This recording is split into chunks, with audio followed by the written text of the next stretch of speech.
दोस्तों, क्रिकेट यहाँ ऐसा खेल है जिसे हर कोई पसंद करता है।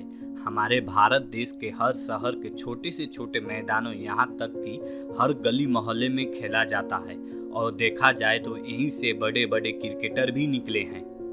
हमारे देश में इन्हें मुल्तान का सुल्तान और नजफगढ़ के नवाब जैसे नामों से जाना जाता है और क्रिकेट जगत में ये रन मशीन के नाम से जाने जाते हैं। उनके बारे में बात करने जा रहे हैं। वो दुनिया के सर्वश्रेष्ठ ओपनर बैट्समैन वीरेंद्र सहवाग की कहानी कुछ इस तरह है।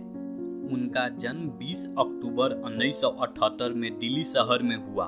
उनके पिताजी एक अनाज के व्यापारी थे। उनका बचपन ज्वाइंट फैमिली में बीता और परिवार में छोटे होने की वजह से उन्हें सभी लोग बीरू बुलाने लगे थे। जब केवल वो 7 महीने के थे तब उनके पिताजी ने उन्हें बैट गिफ्ट किया। उनकी बड़ी बहन का कहना है कि बीरू को वो बैट बहुत पसंद था और उसके बिना सोता भी नहीं था। उन्होंने अपनी स्कूली शिक्षा अरोड़ा विद्यालय स्कूल से पूरा किए, जहां वो खूब क्रिकेट खेला करते थे। और जब इसकी खबर उनके पिता को सहवाग के टीचर ने बताई तो वो बहुत नाराज हुए और उन्होंने बीरू से कहा कि पढ़ाई करो, इन सब में कुछ भी नहीं रखा, ये भविष्य में कुछ काम नहीं आएंगे। पर बीरू ने फिर भी खेलना चालू रखा और उनके कोच अमरनाथ शर्मा ने उन्हें ऐसा अटैकिंग बैट्समैन ट्रेन किया। जब वो 12 साल के हुए तब उनका रोज रोज क्रिकेट खेलना जाना उनके पिता को बिल्कुल पसंद नहीं आया और उन्होंने सहवाग को साफ साफ मना कर दिया, अब से तुम क्रिकेट खेलने नहीं जाओगे।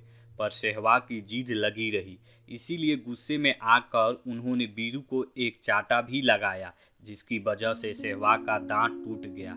दांत टूटने के बावजूद बीरू ने जिद नहीं छोड़ी और बीरू की क्रिकेट के साथ उनकी मां को ज़्यादा अच्छे से समझ आ गई, जिस वजह से उन्होंने बीरू को खेलने की इजाज़त दे दी और उनके पिता को समझाया कि ये एक ना एक दिन क्रिकेट में कुछ कर दिखाएगा। और इस तरह समय बीतता गया और बीरू की क्रिकेट में परफॉर्मेंस अच्छी होती रही। सहवाग ने जामिया मिलिया इस्लामिया से ग्रेजुएशन की डिग्री हासिल किए।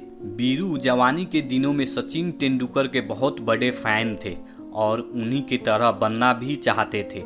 आखिरकार साल 1997 में उन्हें दिल्ली क्रिकेट टीम में सेलेक्ट कर लिया गया और वो दिलीप ट्रॉफी में हाईएस्ट रन स्कोर की लिस्ट में 5वें पायदान पर भी रहे।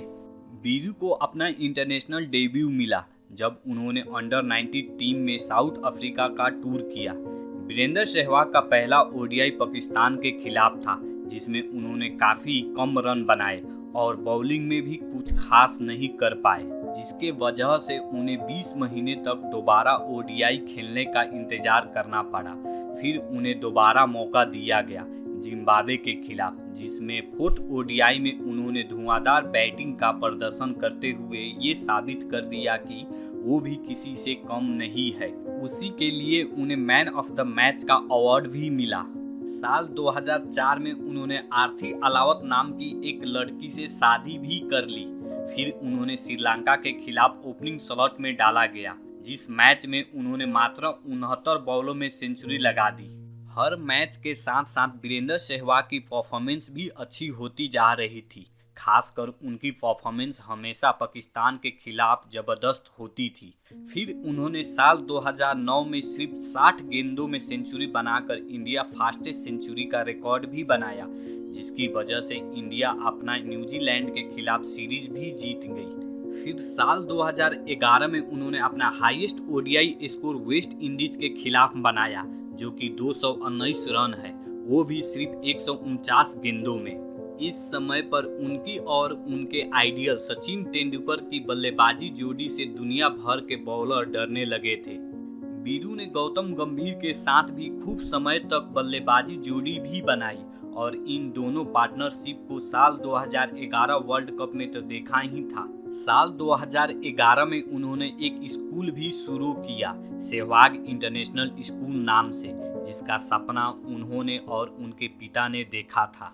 अब आखिर में उन्होंने 20 अक्टूबर साल 2015 को रिटायरमेंट ले लिया ऑल फॉर्मेट क्रिकेट से।